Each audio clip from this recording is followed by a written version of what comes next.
I did on the computer. I think it's easier. Hello, everyone. My name is Geoff Grant. I'm the author of The Intentional Caregiver, and I'm here today with Karen Rigamonti. Hello, Karen. Hi, Geoff. Nice to see you. Nice to see you again. And today we're talking about hope as it pertains to your loved one who is in a medical situation. And exactly. yeah. And it's an interesting topic because I've worn so many different hats as both a physician and a patient and a care provider for elderly parents, siblings, and a child with significant special challenges. So it is an interesting thing how we maintain hope in light of challenging diagnoses. Yes. I have a wife who had mesothelioma, which is a rare lung cancer caused by asbestos, and she's a 16-year survivor now. And there's no cure, but there's only experimental treatments. And I recall that thankfully her physician would offer words of wisdom and hope. He would offer hope to me and her about her outcome. And that was so meaningful to me. Yeah, I think that we never know for sure what statistics mean. And I remember someone saying to me when my son was born, they could tell you that 99% of these children die or turn out terrible with lots of issues, but you just have to be the 1%. So the statistics have some meaning, but they don't mean that that's your answer. And you have to kind of divorce yourself from all that data and the world that we live in today and kind of remember that it's the day-to-day moments and how to make it better day-to-day and just get through each day. And that's the hope, that the outcome will be better, either with new discoveries or new cures or whatever it is. Excuse me. You're absolutely right. Data is just that, data. And people used to ask me, friends and family, would say, what's the percentage that she will make it? What's the chance that she will make it? And her doctor equated her treatment to walking on the moon, that type of percentage. And so there was really no percentage that she would overcome, just previous cases they had had, and they had some success. So in her darkest days, I thought that I imagined like a house burning. And I would think like, how do we get through a burning house? And we get through a burning house by following the light, the outside light.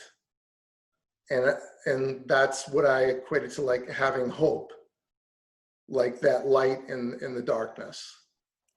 You know, it's interesting you say that because you made me think back to a story from so many years ago. And again, it was in relation to my son. And I remember somebody saying, well, you know, he's not going to turn out okay. And I looked at them and I said, and you know, he would have been the next Einstein. So if he doesn't turn out that way, he will still be good enough. That's wonderful. That's a wonderful that's a wonderful perspective. And I was like, I don't know we don't know how any of our offspring will ever turn out, or anybody that we come in contact with. Nobody can guarantee the results, even if the odds are with you. So I think people are very well-meaning when they ask those questions, but they actually sting. Yes. Because that's not what gives you hope, focusing on those numbers. Even if the numbers are favorable for you, It isn't the reality. The reality is only how you and your loved one do. That's right. Data is data, and hope is kind of like this feeling inside you, this emotion, and or this knowing from your wisdom that things will turn out okay. And thankfully for my wife, things did turn out okay. And you know, she lives with chronic illnesses as a result of the surgeries. But each day we try to um, live, we live a realistic life. And each day we try to live positively. You know, we acknowledge that there's going to be tough times and there's going to be good times. And some days are tough. We call them speed bumps. Yeah, and I like that, the speed bumps. And I think that that is the reality, that there are good days and bad days, but what is the gift in the good days and the bad days? It's kind of like if the weather was sunny and beautiful every day, we wouldn't appreciate it at all. And it would just kind of be like another picture on the wall. And some of those cold days, rainy days, snowy days, icy days, sandstorm days, wherever, it depends where you are, actually help to make us appreciate the good days. And it's the same idea even with a vacation. It's not that we're taking a vacation because our life is miserable. We take a vacation, whether it's a vacation just down the road or a vacation getting on a plane in the good old days. Um, Whatever it is, to just change your scenery and give yourself a break so that you can come back renewed and refreshed. And so I look at it as whatever the gift is, and there's a gift even in all the pain. So even though in terms of your wife, Karen, um, all that suffering helped her to develop her own creativity and beauty and helped you to learn and grow as a coach and a leader as well. And I know that that's true for me as well. And it also helps me a lot in when I do consulting in healthcare businesses, because we come with the added experience and perspective of having gone through different things in our own lives. And so there is a gift with all that stuff that most people would say bad baggage, negative karma. Mm. And it's still got some goodness. And the reality is, I look at my son, who no one would really want to trade and have his life where he doesn't function independently like most of us can, if we choose to. But the reality is, he enjoys life. Most of the time, he's happy. I mean, people that have so much more than him, both in terms of wealth and in terms of ease of life, in terms of ability to think and do things, are just plain miserable. So it's really what you do with your life and not what the cards are. That's great wisdom. I so appreciate what you're saying. There's I try to learn something every day, whether it's no matter what the day brings, positive or negative. I try not to look in black and white, positive or negative. I try to look in, like you said, what are the gifts? What's the learning in today? And Yeah, I think there are always some gifts. yeah, You're exactly right. And the learning is a gift. And we learn from all of our experiences, good and bad. we do. We do, if we choose to. And, I have to, be thankful for my wife's resiliency and her creativity and her um, desire not to be a victim in her circumstance. She chooses to embrace each day, and I do as well. I choose to embrace each day rather than dwell in guilt and victimhood. And that is a true gift that you've both learned for yourself. And I know those of us who go through things really do learn that a lot. And that is partly why we were all chosen, so to speak, to bear these hardships, because it helps others put life in perspective, I think. And the fact that we can kind of relay those stories is very helpful and has a real need and purpose. It does. And that's our message to others, is to embrace the gifts rather than, excuse me, embrace the gifts rather than be a victim of circumstance. Yeah, I think that the focusing on being the victim, I mean, we hear so many times friends and family and strangers always saying, but this happened to me and this happened to me. Well, it did. And what are you going to do about it? Get over yourself. Don't take things so personally. It didn't happen to you, it happened. And what are you going to do about it to make it better? That's right. What are you going to take? What lessons are you going to learn from that circumstance? And what choices are you going to make today about your future? Yeah, I love what you're saying, because we all really are empowered to create the worlds we want to live in and be a part of. And we tend to think we're not. And whether it's through voting or through speaking up or whatever, if we learn to do it in a nice way, in a clear and concise, communicative way that shows passion and understanding for somebody else while stating your own beliefs, I think that we can help to make everyone have a better day tomorrow.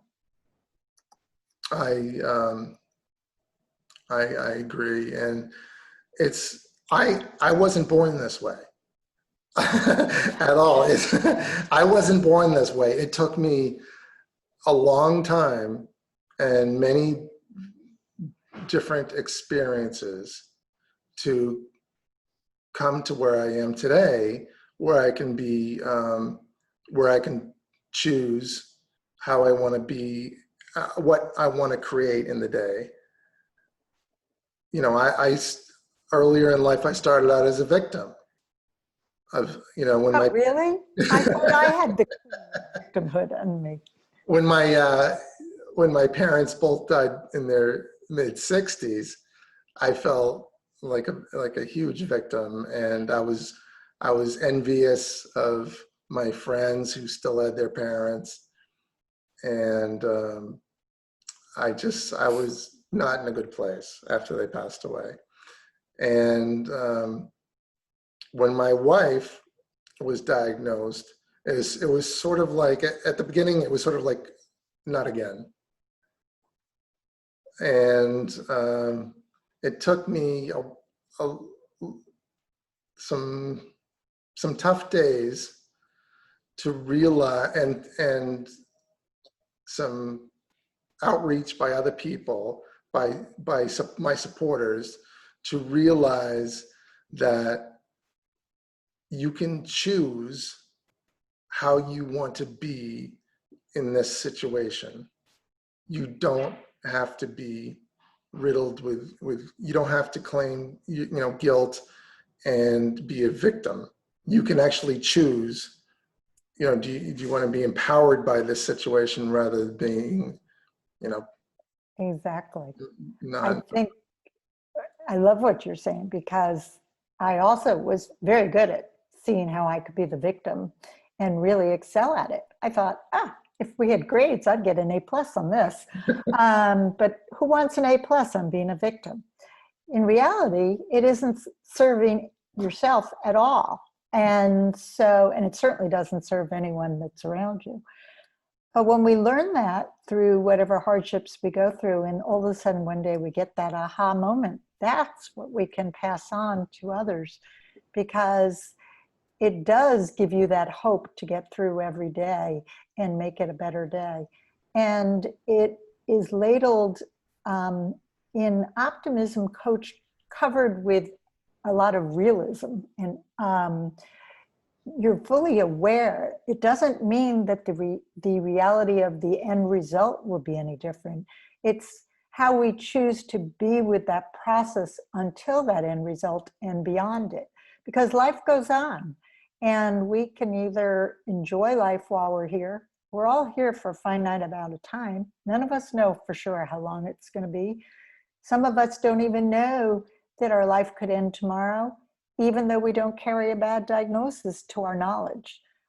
And that isn't what's important. What's important is how we get through each day and how we pass that on to others so that they also can get through each day better. So true. So true. And we were talking about our energy and how, if I'm my wife's caregiver, so if I'm feeling particularly good, then she tends to feel good. If I tend to feel sad, she kind of wonders what I'm going through, and she might feel sad. But I've learned that there's emotional respect. I got off just going back a little bit, early on, there's a thing called the emotional roller coaster. Mm-hmm. As a caregiver, and when she was feeling bad, I felt bad, and when she was feeling good, I felt good. But I've learned emotional respect is owning my own emotions and allowing her to own hers, and not. Yeah, we don't want to mirror the other person's. We want to kind of offer our best selves to somebody else. Yes, and when we don't honor our emotions, that's like emotional collusion. We collude with others and their emotions, but the emotional respect is honoring the other person, honoring their emotions, and that is, I've learned that is a much more positive way to get through the day. Yeah, I agree with you. We all have to go through our own emotions. And I think it's important that we kind of figure out what are our triggers, what sets off our emotions in a positive or a negative spin, because most of us need the proper amount of sleep or the proper amount of good, healthy eating and some exercise, whether it's just a walk or being in touch with the nature outside or something that it keeps us connected and moving forward. And otherwise, we end up lashing out at the very people that we love and care about. Yes. And so part of hope is taking care of ourselves in order to better take care of everyone else around us. Yes. And it's a ripple effect. It affects everyone. It does. Do you have any closing thoughts on hope?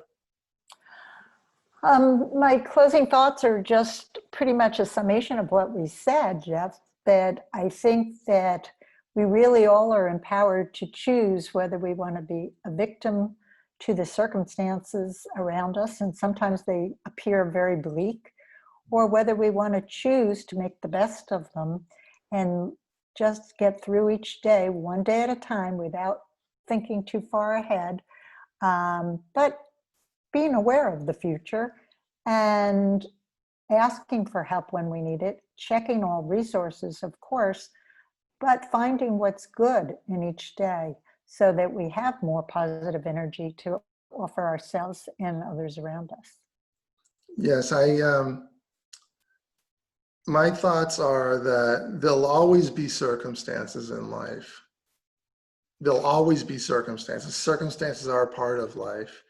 And we can, again, using your words, we can choose to, we cannot choose. We can go the roller coaster of those circumstances, or we can be empowered to choose how we want to be in our lives and in our day. And that when the more choices we make, the more empowered we become. You're exactly right, because we can't control the outcome, but we can control how we want to deal with whatever the outcome is. Yes. And that is the biggest choice that we are empowered to make every day, and gives us hope to move on. And so this discussion has been great, because it's just so meaningful, because we all need each other to talk out and maintain hope. We do. How can our viewers get in touch with you, Karen? Well, the best way is to read all about me and see the things that I've been doing on my website, which is drkaren, Karen.org. So it's all one word, drkaren.org. Or you can email me at krigamonti at gmail.com. So again, krigamonti, RIGAMONTI at gmail.com. Okay. And for me, viewers can reach me at my website, jeffgrantconsulting.com, where they can find my book on Amazon, The Intentional Caregiver. Again, thank you very much for this wonderful discussion, Karen. And I look forward to talking to you next time. Sounds great. Bye-bye. Bye, Geoff.